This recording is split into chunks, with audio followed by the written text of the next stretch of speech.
네, 저희는 지금 계속해서 통계에 대해서 배우고 있는 중입니다. 네, 통계 단원에서 이전까지 저희는 대표값, 그다음에 산포도, 네, 대표값의 평균, 중앙값, 최빈값에 대해서 배웠고요. 네, 세 가지의 대표값에 대해서 배웠고, 네, 별량들이 대표값으로부터 얼만큼 떨어져 있는가라는 거를 네, 하나의 숫자로 나타내는 산포도에 대해서도 배웠습니다.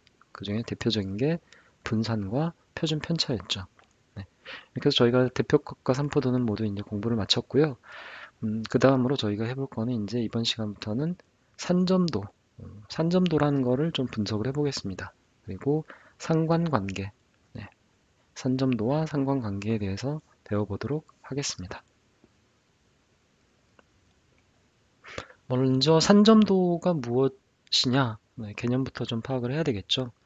산점도, 그림이란 얘기죠. 네, 도자는 그림이란 얘기입니다. 산점.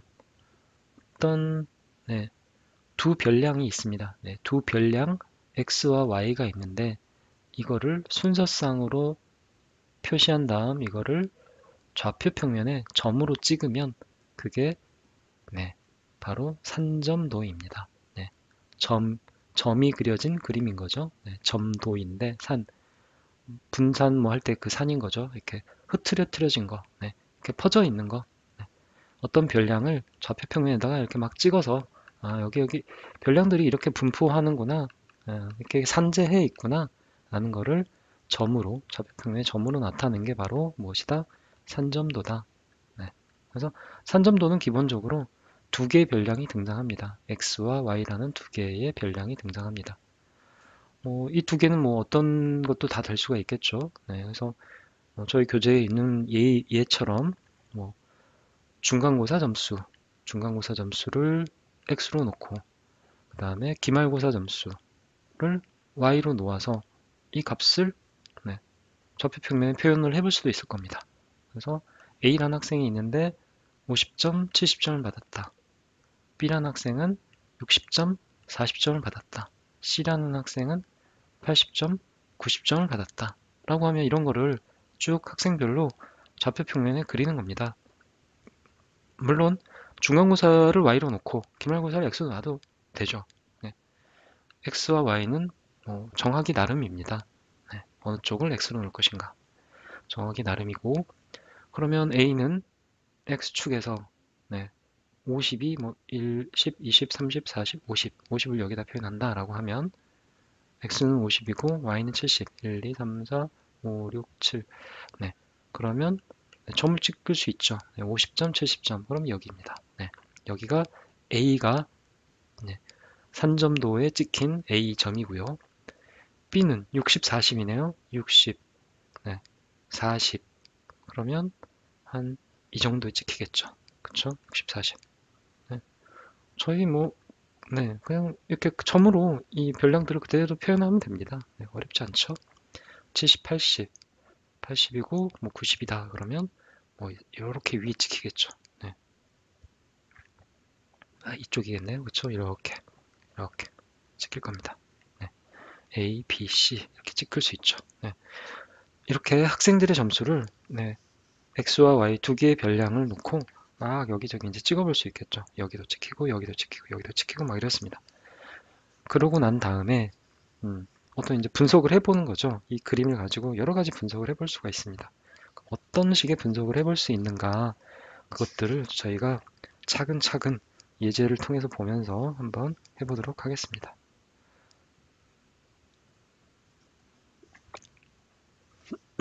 네, 산점도에서 두 별량을 분석하는 방법들입니다. 가장 기본적으로 이런 걸 해볼 수가 있겠죠. 네, 277페이지 예제인데요. 네, 예제를 네, 보면서 해볼 수 있는데 음, 먼저 x와 y가 서로 같은 그러니까 만약 저희가 네, 저희 예제에서는 일단 봉사활동 일수죠. 네, 봉사활동 일수가 있는데 봉사활동을 네, X축은 1학기 동안 봉사활동을 며칠 했는가를 표시를 하고 Y축은 2학기 동안 봉사활동을 몇 번을 했는가를 네, 표시를 합니다. 그러면 했더니 여러 개의 점이 찍혀 있네요. 네. 점이 몇 개입니까? 하나, 둘, 셋, 넷, 다섯, 여섯. 네. 위에서부터 할까요? 헷갈리지 않게. 하나, 둘, 셋, 넷, 다섯, 여섯, 일곱, 여덟, 아홉, 열, 열하나, 열둘, 열셋, 열넷, 열다섯. 네. 총 15개의 점이 있죠. 각각 하나하나가 네, 이 반의 학생들이죠. 네. 학생 한 명 한 명이 여기에 점 하나로 표시되어 있습니다. 그러면 총 이 반의 학생은 몇 명이다? 네, 점의 개수만큼이 바로 학생의 네, 학생의 숫자다. 네, 그러면 총 15명이 있네요 라고 저희가 알 수 있는 거죠. 그렇죠? 이런 것도 하나의 이제 기본적인 산점도를 분석하는 방법이 되는 겁니다. 그렇죠? 점의 개수가 곧 네, 별량의 개수, 즉 네, 점의 개수가 별량의 개수다라는 것을 알 수가 있다라는 거죠. 예. 다음은 이제 x와 y 사이에 어떤 관계가 있는가를 분석을 해볼 수가 있습니다. 기본적으로. 네, 그렇죠? 일단 x가 y인 학생이 몇 명이냐, 즉 1학기 동안 갔다 온 봉사활동의 일수와 2학기 동안 봉사활동에 참여한 날수가 서로 같은, 그것이 바로 x는 y인, 네, y인 학생인 거죠. 네. 뭐 봉사활동을 1학기 때 3번 갔고 2학기 때 3번 갔다, 이런 학생이 몇 명이냐를 찾아보는 겁니다. 그렇죠? 그러면 어떻게 찾으면 될까요? 이 점을 한번 보죠. 이 점은 어떻습니까? 좌표가 3,2죠. x좌표가 뭡니까? 1학기 동안 봉사활동 일수. y좌표가 2학기 동안 봉사활동 일수입니다. 둘이 같습니까? 다릅니까? 다르죠. 네. 1학기 동안 3번 갔고 2학기 동안은 2번밖에 안 갔습니다. 하루가 더 줄었네요. 그렇죠? 같은 날수를 갔다라는 거를 저희가 그럼 어떻게 찾을 수 있을까요? 쉽게 찾으려면. 점 하나하나를 이렇게 순서상을 다 써서 갔구나. 1학기 때 더 많이 갔구나. 2학기 때 더 많이 갔구나. 해볼 수 있을 겁니다. 근데 이게 점이 한두 개가 아니고 이렇게 뭐 10개가 아니고 막 20개, 30개 이렇게 막 많아질수록 네, 분석하기가 좀 더 어렵죠. 하나의 순서상을 계속 다 모두 표현하는 게. 그렇게 되면 어떻게 하면 좋냐? 그래프를 이용하는 겁니다. 그럴 때. 그래서 말 그대로 y는 x인 그래프를 그려보는 거죠. 네. 그래프가 무엇입니까? 이 등호를 만족하게 하는 모든 점들의 집합인 거죠. 그렇죠. 점들의 집합이 그래프인데, 그러면 이 그래프에 있는 점은 모두 y는 x를 만족하는 겁니다. 그렇죠? 네. 그러면 이 그래프를 그려서 그래프에 점이 몇 개나 있는지를 보게 되면, 만약에 3개의 점이 있다라고 하면 이렇게 y는 x인 1학기와 2학기에 봉사활동 참여 일수가 똑같은 학생이 3명이다 라고 얘기할 수 있는 거죠. 그렇죠? 네. 그렇게 분석을 하는 겁니다. 자, 그럼 y는 x라는 그래프를, 여기가 x고 여기가 y니까 그려보는 겁니다. 1,1을 지나고 0,0을 지나겠죠. 쭉 이렇게 그려봅니다. 네. 이렇게 그릴 수 있겠죠? 네. 그려봤더니 그 위에 몇 개의 점이 있습니까? 네. 1개, 2개, 3개의 점이 있습니다. 그러면 y는 x, 즉 1학기와 2학기의 봉사활동 참여 일수가 똑같은 이 학생은 3,3, 이 학생은 4,4, 5,5죠. 예. 그러니까 만족을 하는 학생은 그래프만 딱 그려도 바로 알 수 있습니다. 3명이다 라고 알 수 있는 거죠. 그럼 이렇게도 물어볼 수 있겠죠. 2학기 동안 2학기가 2학기에 참여한 날수가 1학기보다 더 많은 학생은 몇 명입니까? 라고 물어볼 수 있겠죠. 네. 부등호죠, 부등호. 2학기가 y고 1학기가 x니까 y가 x보다 큰, 네. 마찬가지로 이것도 순서상을 다 펼쳐놓고 봐도 되겠지만 그거보다는 저희가 수학적으로 좀 더 스마트하게 답을 구해야 되겠죠. 그래서 이런 부등식 y가 x보다 크다, 뭐 y가 x 플러스 1보다 크다, 이런 부등식은 어떤 식으로 그래프를 그리면 되느냐. y는 x 더하기 1, 이런 그래프를 먼저 등호인 그래프를 그립니다. 등호인 그래프를 그려보면 1이고 y절편이 1이네요. 네, 1이고 이렇게 되겠죠. 네, 이런 그래프가 그려집니다. 1을 지나는 네. 여기가 y고 여기가 x죠. 이 점을 한번 봅니다. 이 점은 여기가 y는 x인 점들이죠. 네. x좌표와 y좌표가 같은 네. 아니죠. x 플러스 1이죠. 네. 그래프가 x 플러스 1이니까 네. 그래서 예를 들면 이 그래프 위에 있는 이 한 점은 1,2 그래서 x가 1일 때 y가 2인 네. 그런 점들인 거죠. 쭉 있는데 이 점은 어떤가 봤더니 x좌표는 1인데 y좌표가 2보다 큽니다. 뭐 4 이렇게 되는 거죠. 1,4인 점인 거죠. 그러면 y가 큰 거죠. 네, x 플러스 1보다. 네. 아, 네.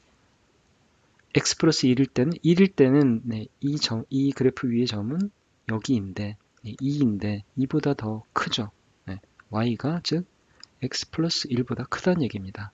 네, x가 1일 때 원래는 이 그래프는 2인데 이거보다 더 높이 있으니까 y 값이 더 큰 거죠.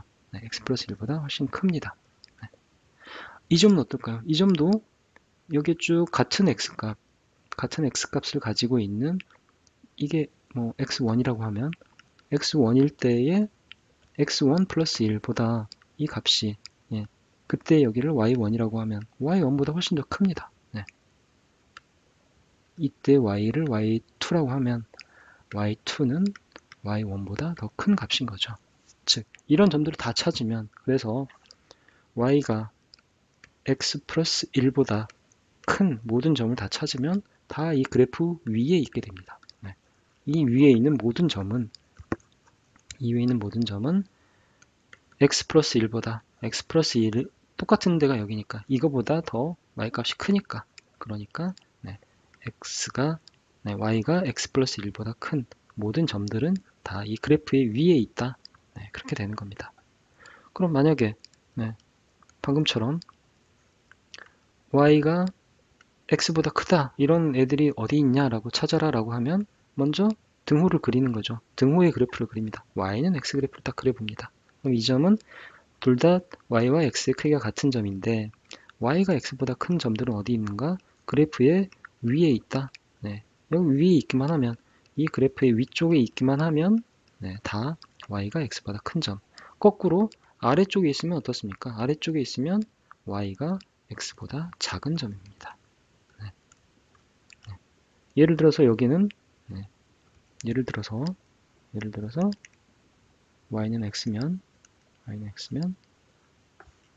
1사분면만 그리면 되죠. 저희는 y는 x면 뭐 1,1 이런데 1,1 이런 점들인데 같은 x 값에 있는 이 점은 이 위쪽에 있는 점은 1,2 2가 되죠. 그래서 y는 x 같은 애들보다 y가 x보다 더 큽니다. 네. 원래 이 점보다 더 높이 있으니까 원래는 y 값이 예, x가 1일 때 y 값이 1이어야 되는데 1보다 더 큰 거죠. 네, 2가 됩니다. 그러니까 y가 x보다 큰 이런 값이 되는 거고요. 거꾸로 이 점은 보면 만약 여기가 뭐 5였다. 원래는 5,1일 때 여기가 5가 돼야 되죠. 네, 5가 돼야 되는데 이 점은 원래 이 5보다 더 아래에 있죠. 네, y값이 더 이쪽에 이때의 y값은 원래 이 값, 네, x고 x하고 똑같은 값을 가지죠. 이때 그 x값, 그렇죠? y값이 x인데 이거보다 더 작죠. 그래서 y가 x보다 작은 점들은 모두 이 그래프의 아래에 있다라고 보시면 됩니다. 만약 이 그래프가 길게 있으면 여기 아래죠. 이 아래가 다 모두 y가 x보다 작은 점들이 모여 있는 곳입니다. 그러면 자 다시 예제로 돌아와서 만약에 2학기에 출석한 날수가 1학기보다 더 많은 학생, 즉 y가 x보다 더 큰 학생은 그래서 어떻게 찾으면 된다? 이 그래프보다 위에 있는, 위쪽에 있는, 결국 여기에 있는 애들인 거죠. 여기에 있는 학생들이 모두 y가 x보다 큰, y가 x보다 같은 애들보다 더 위에 있으니까 더 많이, y쪽이 더 많은 y가 네, x보다 이거보다 이 원래 그래프보다 더 위쪽에 있으므로 예를 들어서 이 값은 이 학생은 네, 2,5입니다. 1학기 때 이 이틀, 2학기 때 5일을 갔죠. 2학기 때 훨씬 더 많이 간 학생입니다. 맞습니다. 그렇죠? 네, 그래서 위쪽에 있는 학생들, 이 y가 x보다 큰 이 부등식을 만족하는 네, 아이들이다. 학생들이다. 몇 명 있습니까? 하나, 둘, 셋, 넷, 다섯 명 있죠. 네. 거꾸로 1학기에 더 많이 갔던 학생, 1학기가 2학기보다 더 많은 학생은 어떻습니까? 1학기가 x고 2학기가 y니까 네, x가 y보다 큰, 네, y가 즉 x보다 작은 학생인 거죠. 그러면 네, 이 그래프보다 아래쪽에 있다. 네, 아래쪽에 있는 이 학생들이 바로 1학기 때 더 많이 간 학생들이죠. 네, 그래서 예를 들어 이 학생은 1학기 때는 3일, 2학기 때는 이틀 갔습니다. 더 많은 거죠, 이쪽이. 그렇죠? 네, x가 더 많습니다. y보다. 네. 그래서 보면 몇 명 있습니까? 1명, 2명, 3명, 4명, 5, 6, 7명. 네, 7명이 있죠. 네. 그래서 1학기보다 2학기에 봉사활동을 더 많이 한 학생은 그래서 이렇게 찾으면 되는 겁니다. 7명. 네, 이게 답이 되는 거죠. 자, 1학기와 2학기의 봉사활동 일수가 같은 학생은 전체의 몇 프로입니까? 뭐 저희가 이미 구했죠. 3명이 있었죠. 3명이 있는데 전체는 15명입니다. 이거 퍼센트를 내려면 곱하기 100을 하면 되죠. 네. 그러면 답은 얼마가 됩니까? 5, 3, 15, 네, 5, 20, 네, 3, 3 없어지면 결국 20%가 되겠네요. 그렇죠? 네, 이렇게 구하면 된다는 겁니다.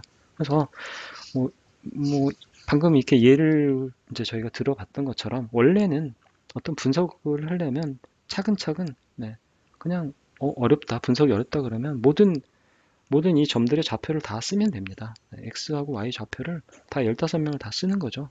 쓰고 난 다음에 원하는 조건을 찾으면 돼요.